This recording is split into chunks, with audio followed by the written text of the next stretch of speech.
evening. And let's generate our motivation.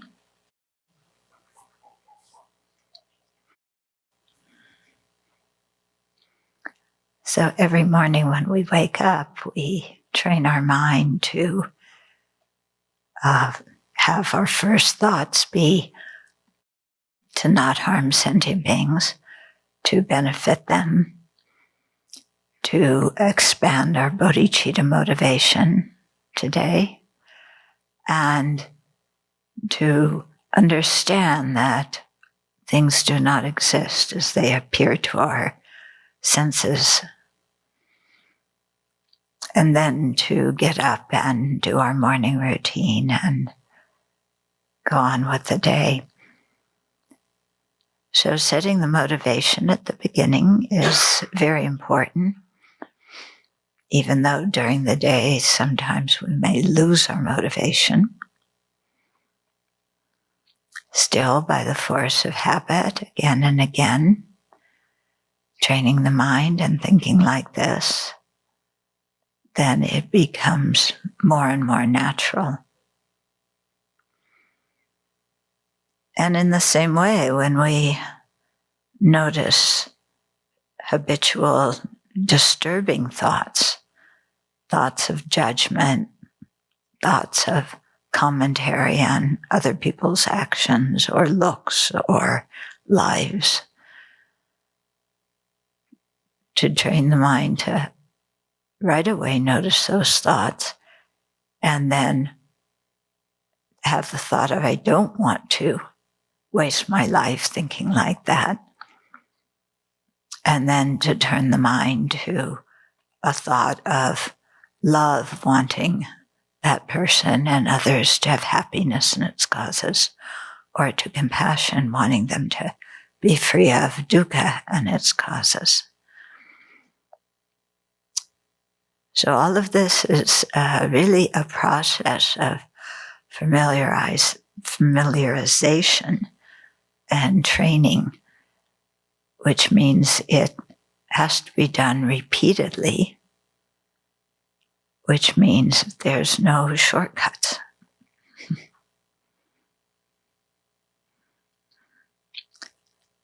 But as much as we can remember to do this, then of course the swifter our mind will transform.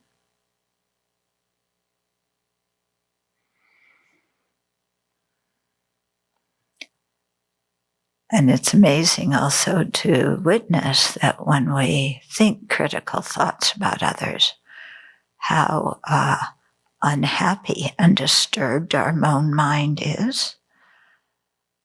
And yet when we think kind thoughts about others, how happy our own mind becomes.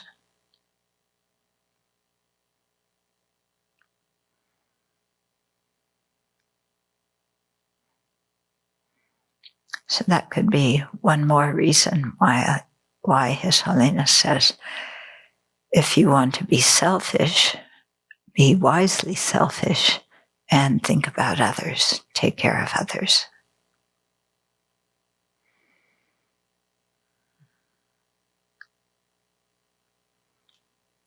So with that kind of motivation, let's share in the Dharma this evening.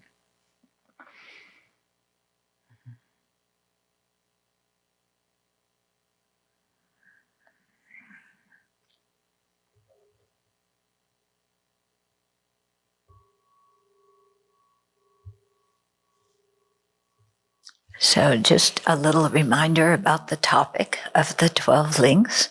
It is not an easy topic. We're also studying it from the viewpoint of two different viewpoints, the Pali scriptures and the Mahayana scriptures, the Sanskrit tradition. And also each link, the way it's written, sometimes you have the name of that link, and then you have all sorts of different information regarding that link stuffed into or piled into or more respectfully put into that one link. And then it's up to you to see, oh, this is in this context. This is speaking of it in this context, and so on. Okay. And other times, it may seem to you like something's getting left out. So I want to go back to the confusion that some people had last week about the third link according to the Sanskrit tradition. So the third link is consciousness, and it talks about two moments of consciousness. The consciousness on which the karmic seed is placed, and then the consciousness that is the first moment of the life in which that karmic seed has ripened to throw that, or propel that particular life. Okay. So there was confusion. Oh, it talks about it here in this life, and then you could have eons, and then the other one comes here. So what happened to the consciousness in all those eons between when I created the karma, 50 million eons ago, and when it ripens in the future, 275.9 eons in the future? What happened to the consciousness in between? Yeah, did it cease to exist? Did it get lost? What? Okay, so I thought of a good example to clarify this. Okay, so let's say you haven't seen an old friend in a really long time. Okay, maybe 20 years. And then you saw him today. You just bumped into him somewhere. Okay. You're both going for your COVID shots and you bumped into this. So you remember him from 20 years ago. Oh, that's Harold. And then here's Harold 20 years later. And so you're telling your friend about this thing of, I bumped into Harold and I hadn't seen him for 20 years and then I saw him today. Yeah. Does your friend think that in between the 20 years and today that Harold, or do you think that Harold just vanished? Because you didn't see him and you didn't talk about him in your life. Your friend never heard you mention him. Does that mean that he just ceased? No, it just means that when you're explaining your relationship with Harold, you're just talking from a certain perspective of when you met him 20 years ago and today when you saw him. Okay? So I think Harold existed in those intervening years. Yeah. Yeah. Do you think so? Or is he hiding under your bed or in a closet or, what happened to the poor guy? Okay. So, we have to learn how to think about each of these links. Yeah. But one thing is, okay, the previous link causes the following link. In some ways of explaining how the 12 links flow. We'll get into this in future chapters. In other ways of explaining how the order in which they ripen, you start with some here, then you go to the middle, a few in the middle, then you do the ones in between here and in between there that ripen at the same time. Great. Just relax. It's like, it may not be the way that you would have written it up, but, this is the way it was explained. And it's interesting to think of the different orders in which you can explain these things happening. Okay? And you get really nice and confused from it. But, that's always a teacher's delight when you can make the students really confused. Geshe-Sena mentioned when he was teaching us Tsongkhapa's illumination of the path. Yeah. Was that the text? Yeah, I think it was that text. And no, it wasn't. Well, it was one of Tsongkhapa's texts, put it that way. And he got us so confused. And he was just like, you know? Because we were talking about this example, you've probably heard it, about the magician, who has sticks and stones and conjures them to be horses and elephants. And the whole thing that's trying to describe from the Svatantric view. We got so confused. Genla was so happy, because when you're confused, if you're sincere, then you really think about it and try and find an answer. Okay. So if you're not so sincere, well, I'm confused, the teacher's a lousy teacher. Yeah, where does that get us? Okay. But if we're confused, I don't understand this. How could this put together? So then you read other sources, you think about it, you talk about it with your friends. Yeah. And you try and figure it out. What came clearer about my confusion with that number 3 is that in the first moment, the causal consciousness, you're talking about the consciousness just being a carrier of a seed. It's the consciousness is what the seed is planted But then in the into. resultant consciousness, you're talking about the actual ripening of that seed. Right, yeah. It's not the consciousness that's carrying it anymore. So that seems confusing to me. Well, we could have the 12 links according to Venerable Sepal, and then that would be good. We could each write our own 12 links, how it makes sense to us. But, there's lots of things that don't make sense. Yeah. Although what's so interesting is our hallucinated mind, we believe whatever it perceives. Isn't that interesting, Yeah. We don't question how we perceive something, how we interpret it, what we think it means. So, okay, so now name and form in the Pali tradition. So name, which the Pali people often translate as mentality, and form, which they often translate as materiality. This is their translations. There must have been a reason, and this is the way it is, okay? So name and form are major aspects of our experience. Form is the 4 great elements forming the body. So I just want to read, go back to the Sanskrit tradition, where it said form is the embryo that begins to grow in the womb.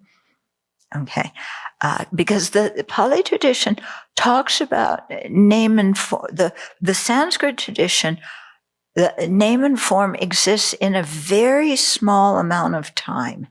In the Pali tradition, it exists for a much, much longer time. Okay, so in the Sanskrit tradition, it's just the embryo. Yeah, in the Pali tradition, it's the body. Yeah. But then when we talk about the 4 great elements, earth, water, fire, air, and then the forms derived from them, such as color, smell, taste, tactile sensations, and so on. Okay, so the 4 great elements are metaphorical designations for the different qualities of matter. But sometimes I've heard the 4 great elements described as partless particles, that they're actual particles of earth, water, fire, and air. Okay, here, but then in other contexts, they're described as qualities of material things, of form. Okay, so in that context, earth is solidity, the property of resistance and hardness. Water is fluid and cohesive, that aspect, so it makes things stick together. Yeah. That's why people lick their fingers when they turn pages, which you should not do with a Dharma text. Okay. Fire is the quality of heat and energy, and air represents mobility, contraction, and expansion. Okay, so we have the outer 4 elements and then the inner 4 elements. Yeah, the outer ones are the ones in the environment. The inner ones are the ones that compose our body. Yeah. And then there's subtle 4 elements and so forth. We're not talking about those now. Okay. Name is a collective term for the other 3 mental aggregates. So for feeling, discrimination, and miscellaneous factors. Yeah. And the 5 mental factors of contact, feeling, discrimination, intention, and attention that accompany consciousness and are indispensable to making sense of and naming things in the world around us. So it's interesting here, talking about name, it's 3 of the 4 mental consciousness, mental aggregates. Yeah, the one that's left out is consciousness, but that's getting continued over from the 3rd link. But it's not the same consciousness. Yeah, because when you, if you were a human being in this life, you have the human aggregates. If you're a deva in the next life, you get the deva aggregates. If you become a lizard in the life after that, then you get animal, specifically lizard aggregates. Okay. So the aggregates change and the consciousness changes, but there's some continuity in that there's consciousness in all these different lives. Okay. So when the object, cognitive faculty, and corresponding consciousness come together, contact is essential for any cognition. Now, right there, what they're doing is they're changing from talking about the 4 aggregates as something that is being, carried from one life to, not carried, but, there's a continuity of the 4 aggregates between one life and the next, and how particularly in the next life, that is the result of 1, 2, and 3A links. Yeah. How those consciousnesses arise. Now it's shifting, and it's going to talk about how we perceive things in the middle of a paragraph. Okay. So when the object, the cognitive faculty, and the corresponding consciousness come together, contact is essential for any cognition. So now they're explaining these 5 mental factors that constitute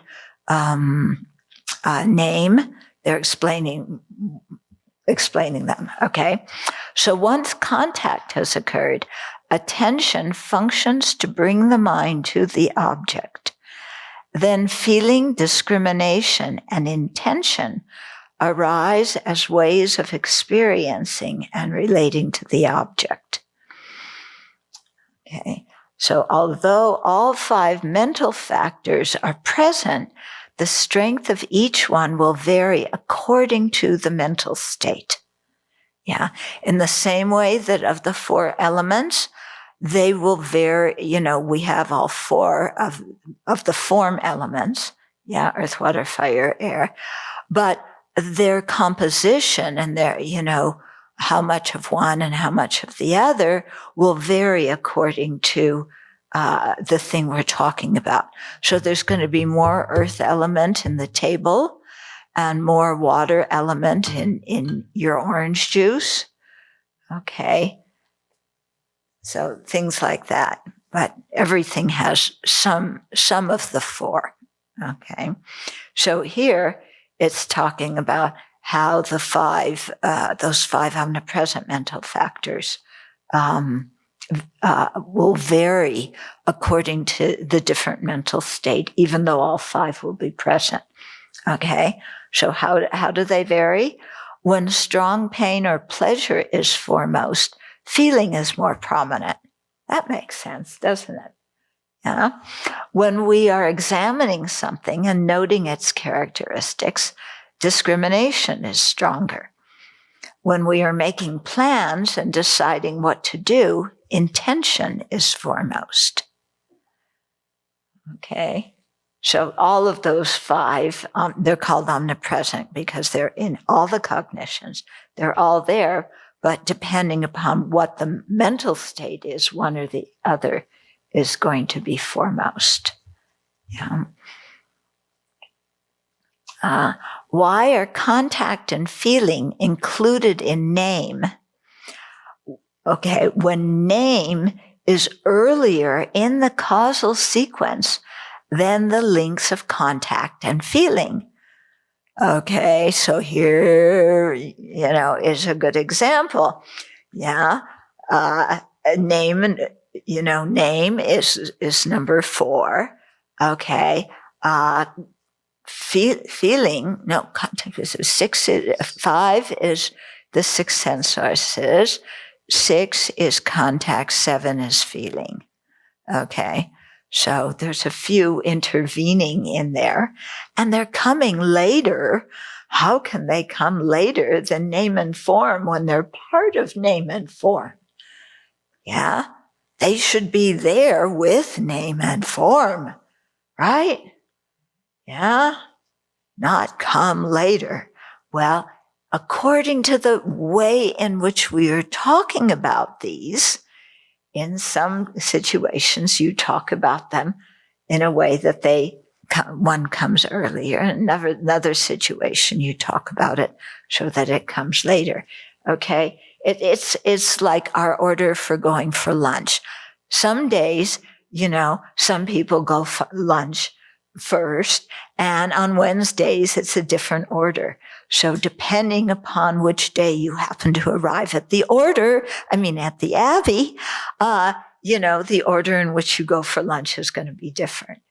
Okay. But everybody at the end gets lunch. And that they're part of name, and name in the Pali tradition, extends.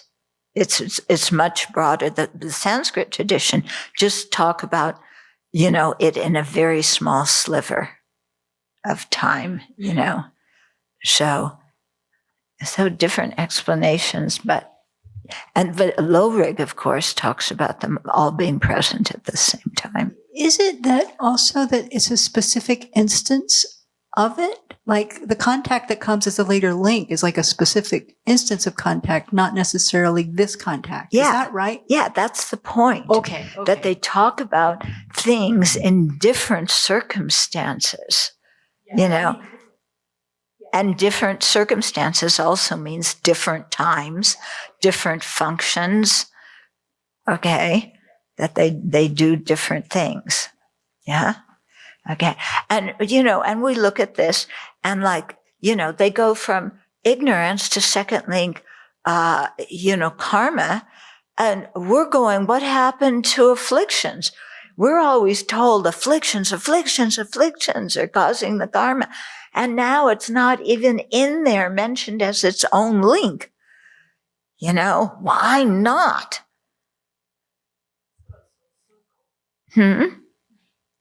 Yeah. So, like I said before, some people, most people consider it as somewhere between 1 and 2. Now, do you count it as 1A, or do you count it as -2? Or, is it exactly in the middle? Then can you really divide it? Do half of the afflictions go with 1 and half go with 2? But ignorance is with 1, but karma's with 2, and it's related to both. And, why is it like this way? Yeah. So please get born in a Pure Land and ask one of the Buddhas there.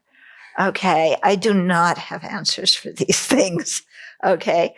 But I think the way I try and understand it and work with it is that it is an exercise in trying to make my mind flexible. Okay. To be able to see different things from different angles and different contexts. Yeah.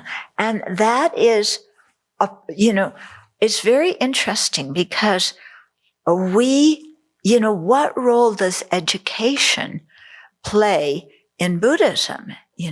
Yes, education is tremendously important. If you don't have an education, then how do you meditate? You don't know what to meditate on. So you need to learn. But the more we get educated, the more we tend to put things in boxes with certain names and arrange them in orders, and we lose the ability to be flexible. Yeah. And so that one thing about think outside the box, where you have to connect the dots and, draw the line, we lose that ability because we're so intent on understanding things in relation to each other, which in one way makes complete sense and it helps us understand things better. In another way, it makes us also like this. Yeah. Because then when somebody explains it in a different way, or we go to another culture and that culture has different values or they do things in different ways, then we get really judgmental. Like, what kind of people are these doing things like that? And it's our education, So it's, yeah. And for me, one of the greatest examples is, when young husbandman marched into Lhasa in 1908 with his British troops, and the Tibetans were all along the road clapping and clapping, young husbandman said, they love us, they're welcoming us, because in the West, that's how you show approval. In Tibet, that's how you chase away the spirits. Yeah. So they were not welcoming them. They were seeing them as spirits and chasing them away. Okay. And you see so often, when you go and live in another culture, it's like, how do things work here? You have to learn again how things work. Yeah. When I went to live in Singapore, I learned that questions often mean statements. Yeah.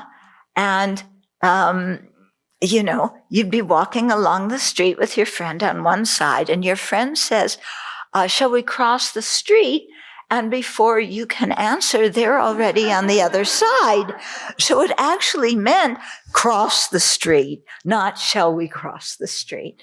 Okay. When my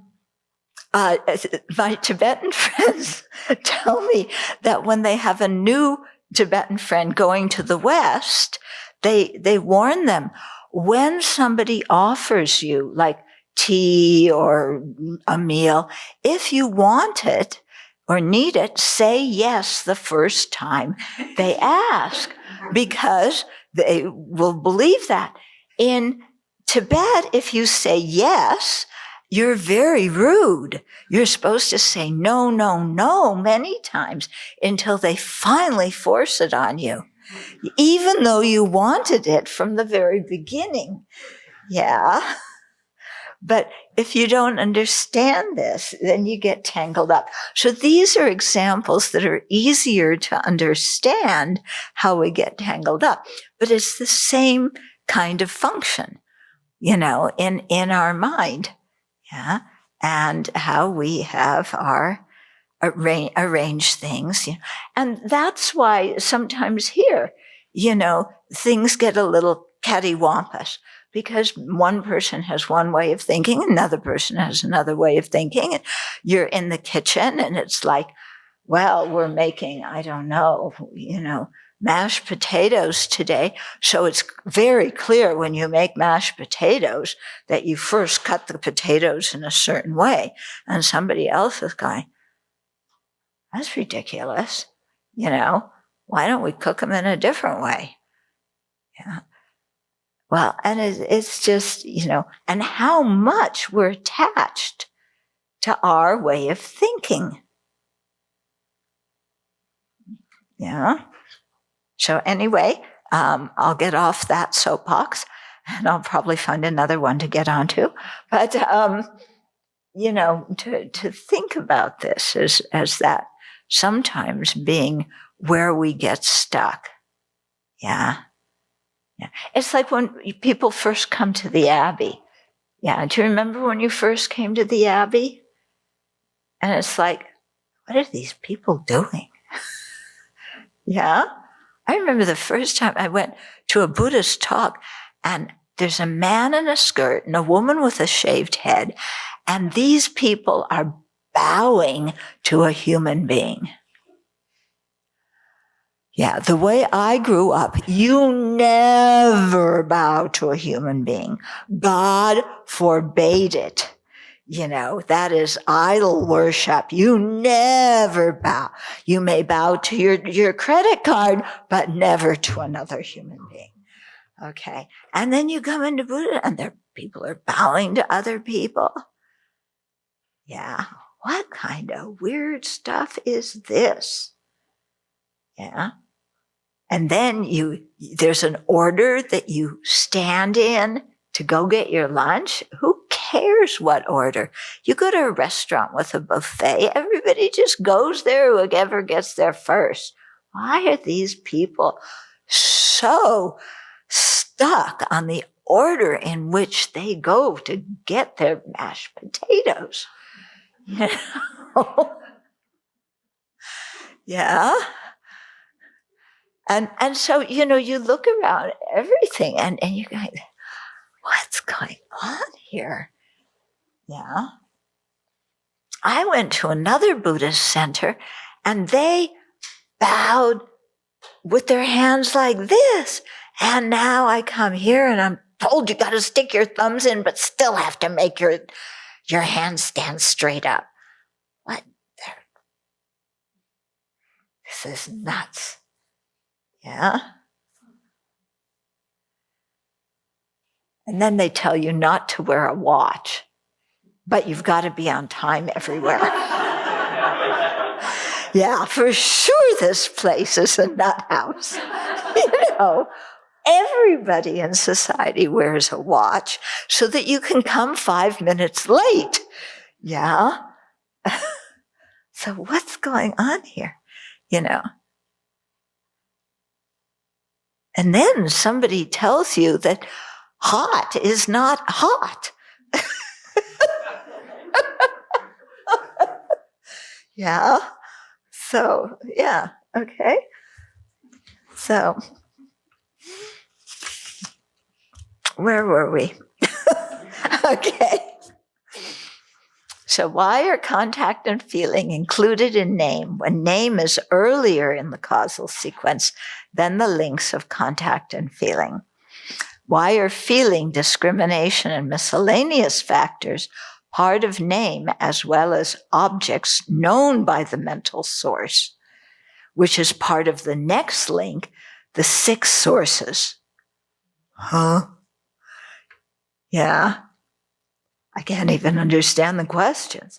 Yeah. Different instances, here's the answer. Different instances of these mental factors are spoken of in each link, while one instance of contact and feeling occurs simultaneously with the link of name. Okay, so when the consciousness goes into the next body, they're simultaneous. Another instance of contact follows name and form.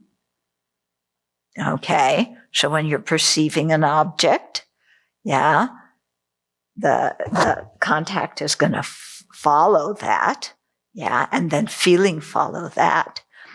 And similarly, one instance of the three mental aggregates may be included in name and form, while another instance is the object known by the mental source. So one time they're talking about it as the subjective side, the consciousness that's perceiving something. In another context, they're talking about feeling and contact and miscellaneous factors as the object the mental consciousness is cognizing. For example, when you become aware of your different feelings of pain and pleasure. Okay. So we're talking about different instances here, and that's why that happens. Yeah. According to the Pali tradition, do the sources know objects? The sources are usually, the mental source. Yeah, that's right. The mental source is consciousness. Mental consciousness. Yeah. So now the 6 sources. Okay. So the 5th link, 6 sources. So you notice, you will notice we'll talk about first link ignorance.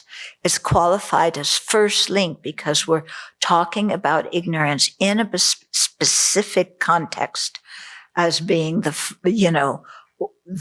thing from which afflictions and then karma derive, and so there we're talking about ignorance as the ignorance that, from the Prasangika viewpoint, that misinterprets or misunderstands how things exist and projects a false way of existence. Okay.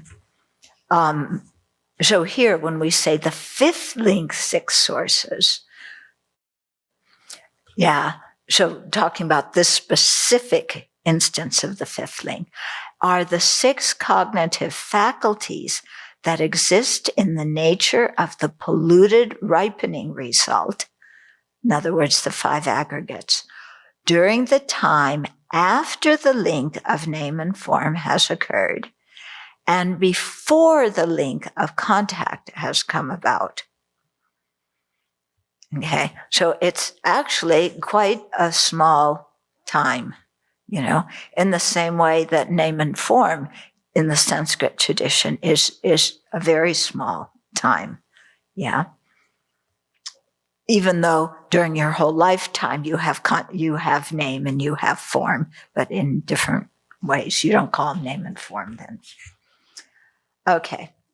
So in the case of a human rebirth, the 6 internal sources, eye, ear, nose, tongue, body, and the mental cognitive faculties, develop in the womb. Okay. They enable us to cognize the 6 external sources: visible form, sounds, odors, tastes, tactile objects, and phenomena. The phenomena source is objects of mental consciousness that are perceptible by mind, but are not included in the first 5 external sources. Okay, so the all phenomena are perceptible by mind, but when we talk about the phenomena source, we're only talking about the ones that are not objects of our 5 senses, that are objects only perceptible by the mental consciousness. Okay, so what does it include? It includes the aggregates of feeling, discrimination, and miscellaneous factors, and various subtle forms, such as dream objects and pratimoksha ethical restraints that cannot be known through the 5 physical senses. Okay, so here's where an example of where feeling and discrimination are discussed as the object of a mental consciousness instead of as part of a consciousness that is perceiving an object. Okay. And then there's these various subtle forms, such as dream objects. Yeah. Now we all have our own theory about dream objects, and they say, well, a dream horse exists. Yeah. No, that horse doesn't exist, we say. Yes, it exists as a dream horse. The dream horse does not exist as an actual horse, but there is such a thing as a dream horse. Okay? Don't ask me where it sleeps at night. Yeah, and don't ask me what it eats. I imagine that it eats dream hay. If you happen to dream about a horse having dinner, okay? But maybe if your dream is when the horse is running, then it doesn't eat dream hay, okay? Something like that. Okay. So the cognitive faculties, at least here it should say the five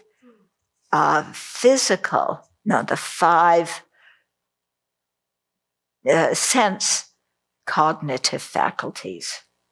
Yeah. Because they're referring to the five senses. Yeah. Are subtle sensitive forms located in the larger organs listed above, such as the eyeball. Okay. So, eyes, ears, nose, tongue, body. Yeah. These external things are not the sense faculty, or also we call it the sense power. Yeah. But rather inside these things, there's these very subtle forms that you can't see. And I don't think you can measure them by scientific instruments, although maybe you can.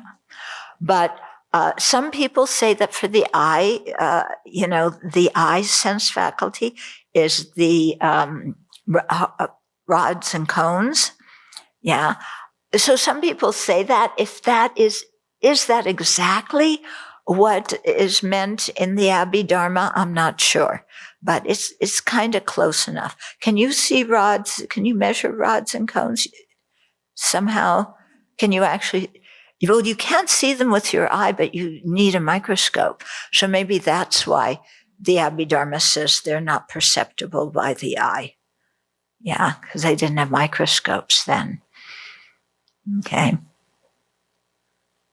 When you see something by a microscope, is that a reliable cognizer? Because it's not existing in the way that you're actually seeing it.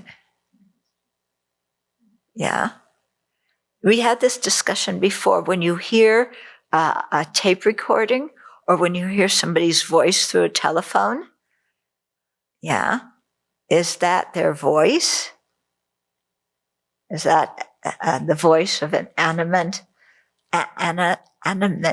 sentient being? Yeah. Okay. So it's interesting. Yeah. Yes, it's that person.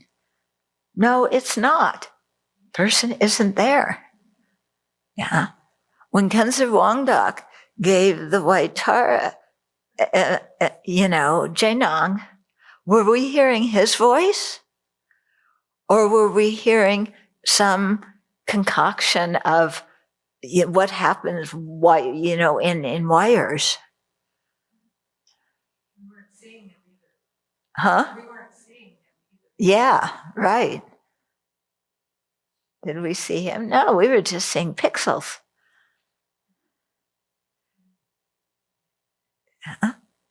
That would be interesting in a court case, now that everybody's using videos to show things in a court case. No, that's not, no, Donald Trump did not say that. That's just sound coming over wires. Yeah. and nobody saw him, you know.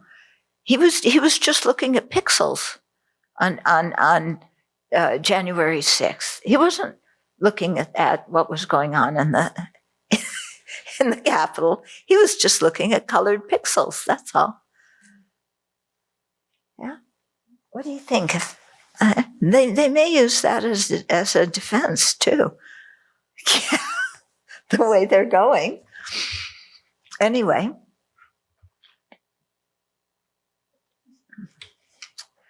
Okay. So the cognitive faculties are subtle sensitive forms located in the larger organs listed above, such as the eyeball. Okay. Now, hunger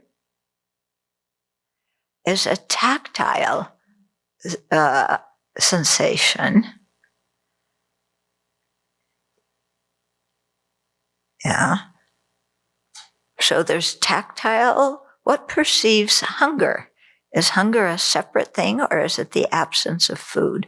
Or is it the presence of acid or whatever else in your, what is hunger actually? Venerable, you may please correct me, but it's hormones. Like there's different hormones, like ghrelin is released, and there's different hormones that are released that trigger hunger, that work in the brain.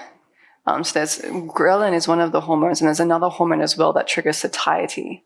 And when these hormones, when there's problems with these hormones, that can cause imbalances in overeating or undereating and different things. But different hormones are involved in hunger. Yeah, but what is hunger? Is it just certain hormones floating around in your stomach, or are the hormones floating around in your brain? And so you feel hunger here, but there's actually no hunger in your belly.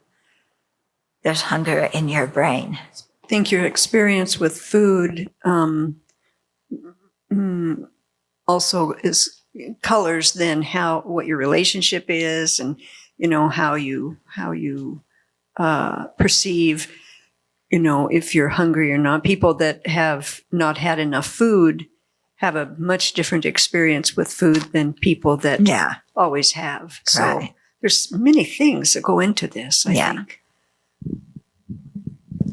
But hunger is considered a physical sensation. No, I don't think so. No? I think it's psychological and physical, both, I would say. Huh?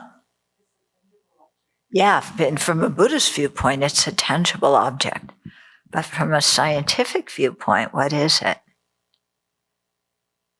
Yeah. Anyway, we're studying Buddhism now. So today, today it is going to be a tangible object. Okay. Yeah.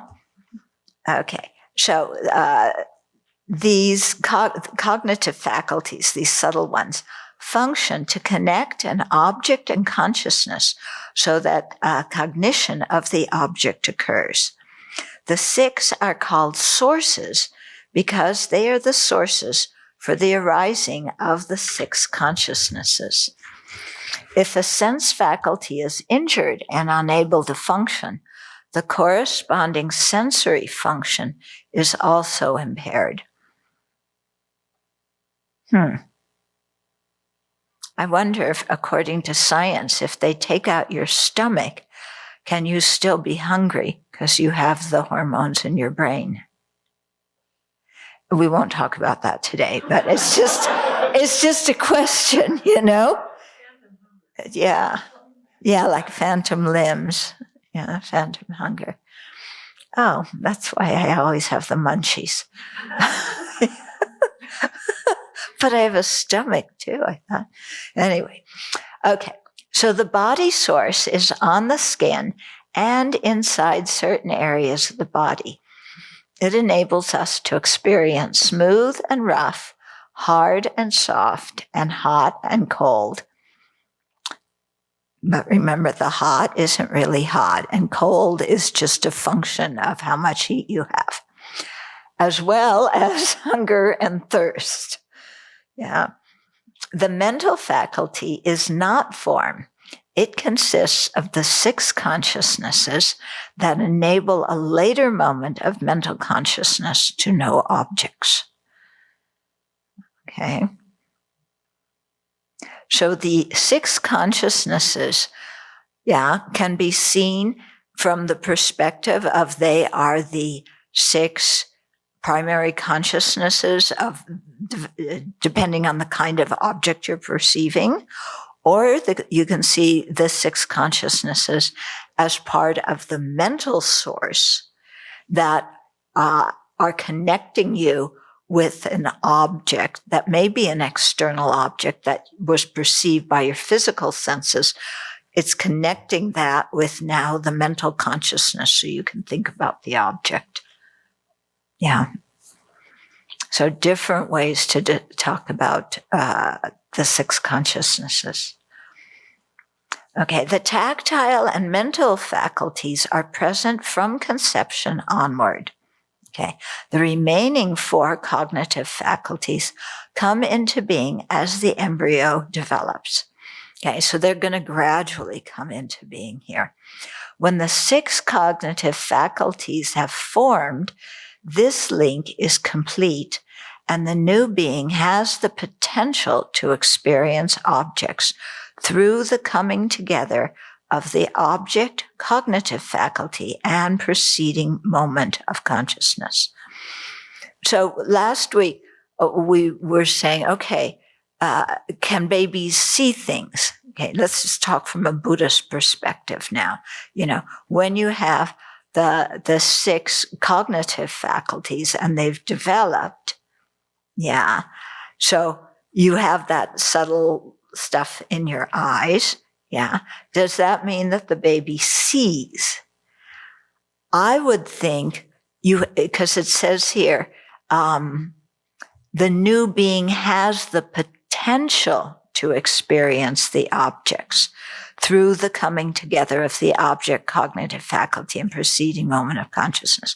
So I would think that when the fetus is in the womb, it has the eye source, but it only has the potential to experience visual objects.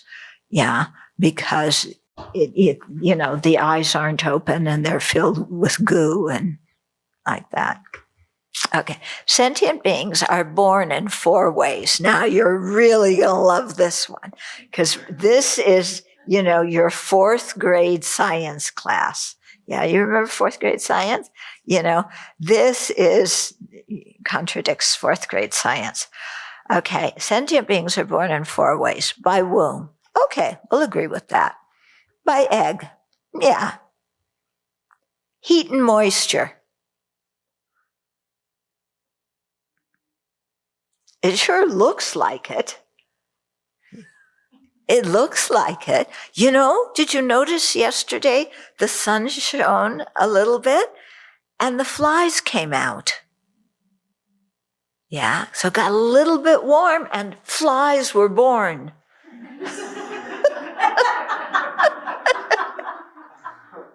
Yeah, you didn't see them before and they came out of nowhere. Yeah? Okay. So heat and moisture and spontaneously, boom. Yeah. I won't say that. Okay. When beings such as devas and hell beings are born spontaneously, all cognitive faculties are complete and they are fully equipped to interact with their environment. That must be really shocking. Can you imagine? You're going from human realm to hell realm, and the bardo for going to the hell realm was very, very short, So you just died, and then boom, like this, you're hit with all of your senses in the hell realm at one time. That must be pretty traumatic. A question arises. Do all 12 links pertain to rebirth in the 3 realms, the desire, form, and formless realms? Okay, we're going to have a difference of opinion here. What do you think? Do you think all 12 links apply to all different forms, no matter, yeah?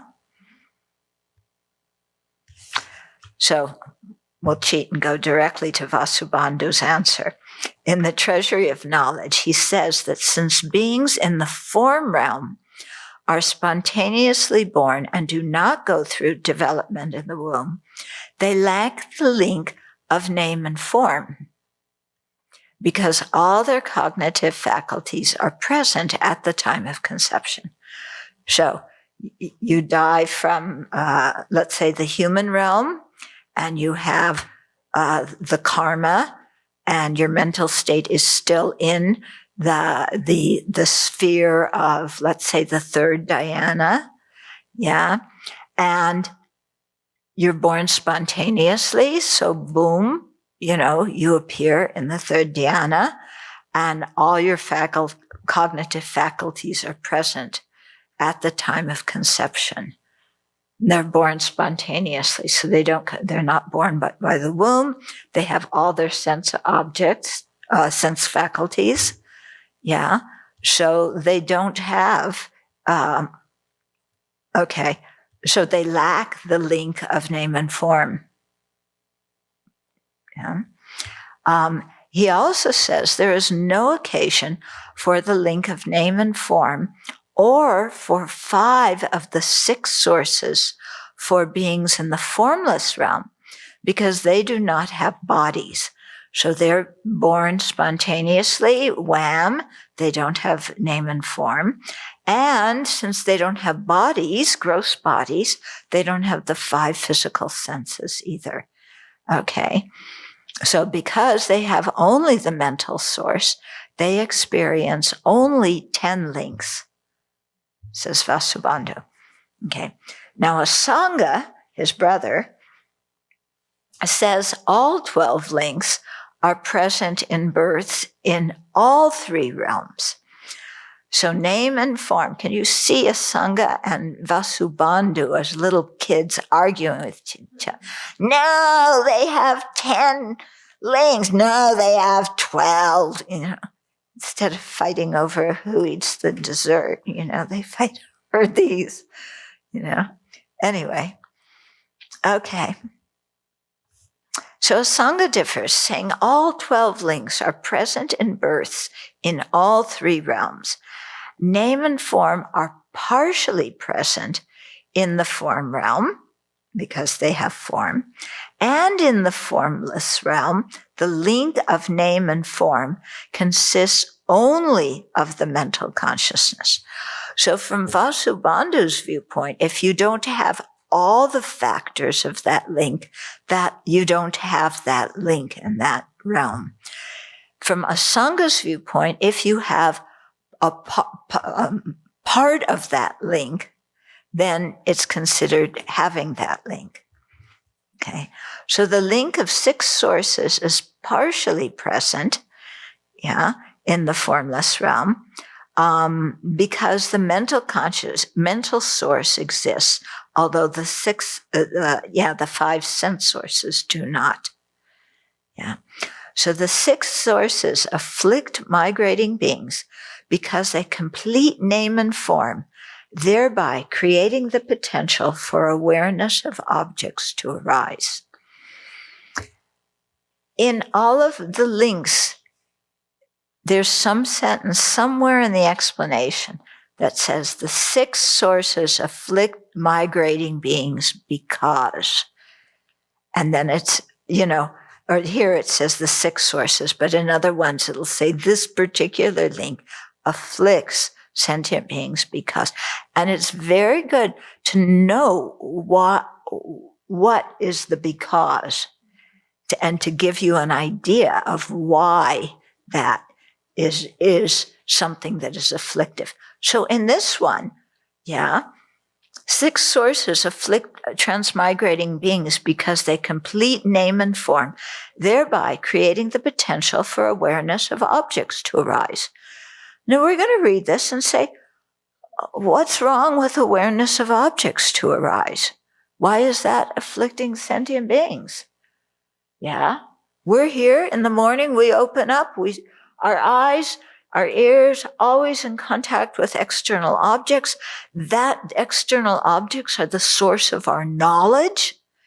That's what we learn about in school. That's what we spend millions of dollars investigating and doing research on. External objects are so valuable. They give meaning to our lives. We want to perceive them. What is wrong with, how does awareness of objects afflict transmigrating beings? That doesn't make any sense. Yeah. They induce our afflictions, because as soon as we perceive an object, then as soon as there's contact, feeling comes.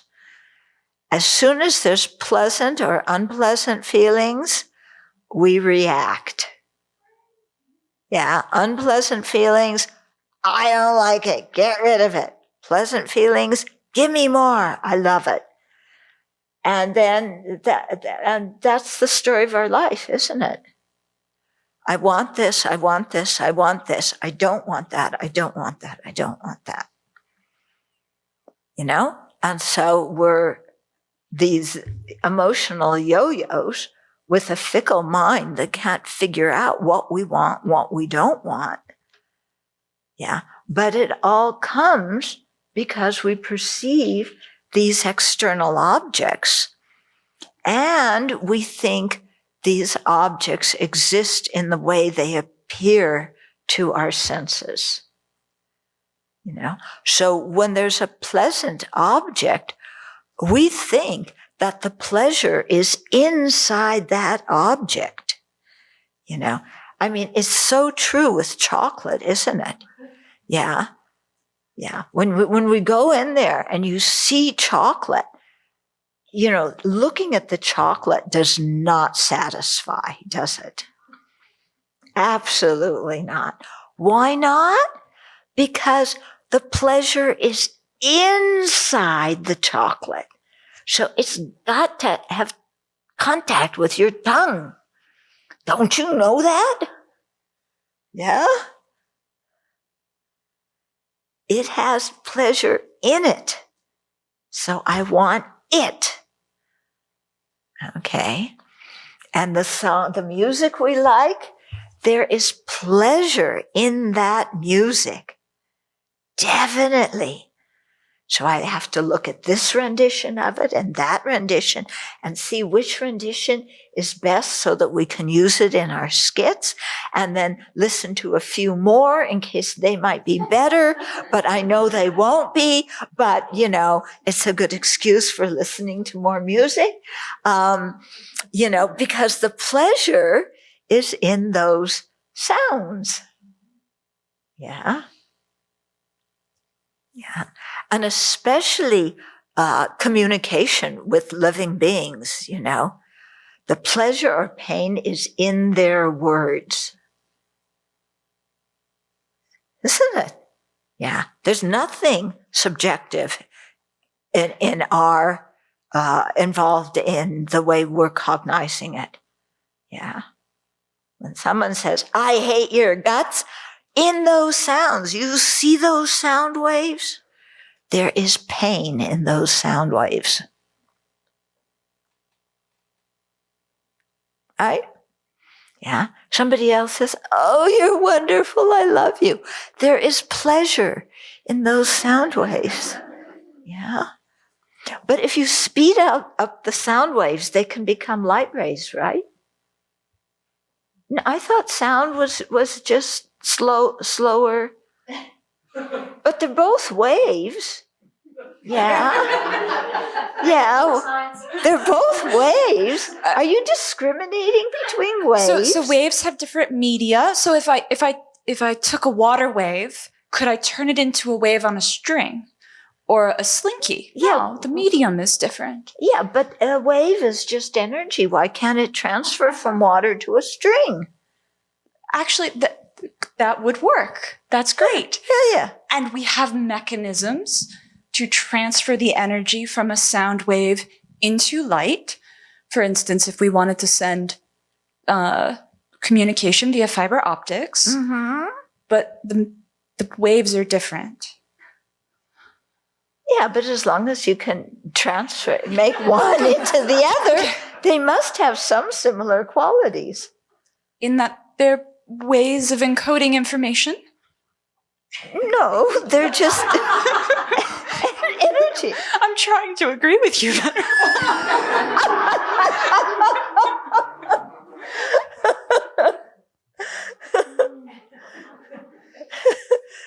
How dependent is the wave on the medium?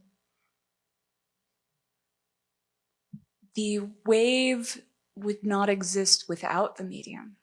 So it's one with the medium?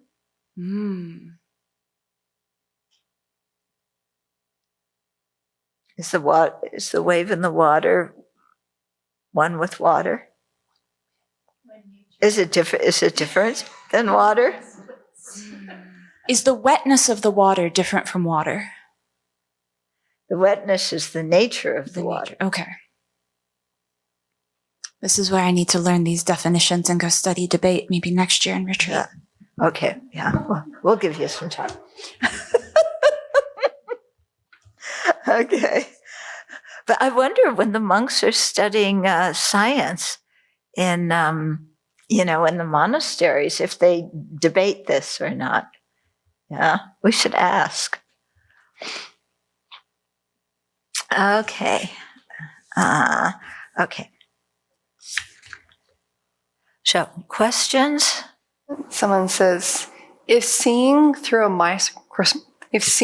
microscope is to be disallowed as a reliable cognizer, then it seems to me that no sense perception can be reliable.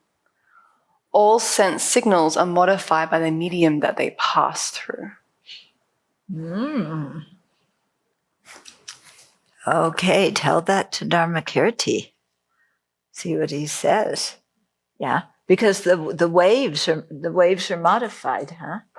So even what reaches our eyes, for example, isn't what left the object.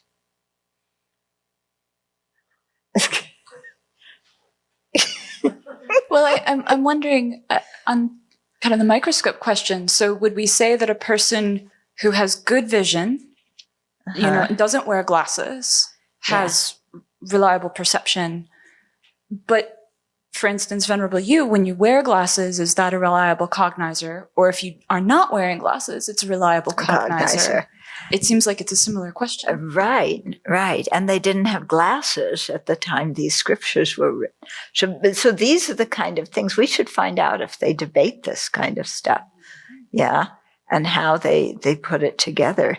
His Holiness was very eager for a lot of this Abhidharma material to get translated into English, so because he thought that the scientists and other people would be very interested in it. But I wonder how they're seeing it and what they think about it. And so how you describe things also depends on the tools you have. Yeah, so we could, make a 2022 version of the Abhidharma, maybe. Interesting, yeah. Because when you learn things, you think, okay, I'm learning this. This is factual, objective material. And we never think that this is influenced by culture or history or economics or the medium through which it comes. Yeah. We always think what we're learning and perceiving is objective, out there knowledge, verifiable by everybody. COVID is a perfect example of how here you have something that's changing moment by moment. The objectivity keeps changing and everybody's interpretation of what's being perceived is also all over the place. Right. So what's true? I just learned a new phrase because I'm supposed to talk about this in a few months at a talk called confirmation bias. Have you ever heard of that phrase? Confirmation bias. Yeah. So, yeah, some people have. So it means that whatever you already believe, whatever information you receive, you interpret in such a way so that it reaffirms what you already believe. Or you look for material that reaffirms what you already believe. Okay? So the idea is we're looking for confirmation of our beliefs, and so that can be biased. Yeah. Like my slogan of first you decide what you believe and then you find the scriptures that agree with that. Yeah. Regarding some issues. Yeah. And that's why there's debate. So I wonder the Buddha was hesitant to teach if there's confirmation bias, which makes total sense. Like, who would believe what he's saying? It's amazing that we do. Yeah. And some people don't. The six sources are pertaining to direct perception. No, not always, because the five physical sources are you're perceiving the object. It doesn't mean that those are all valid perceptions, but the mental source, that one is often it's conveying information that then you think about and you conceptualize about. Because the example that was given was dream objects and the pratimoksha ethical restraint. Yeah. So these are direct perception.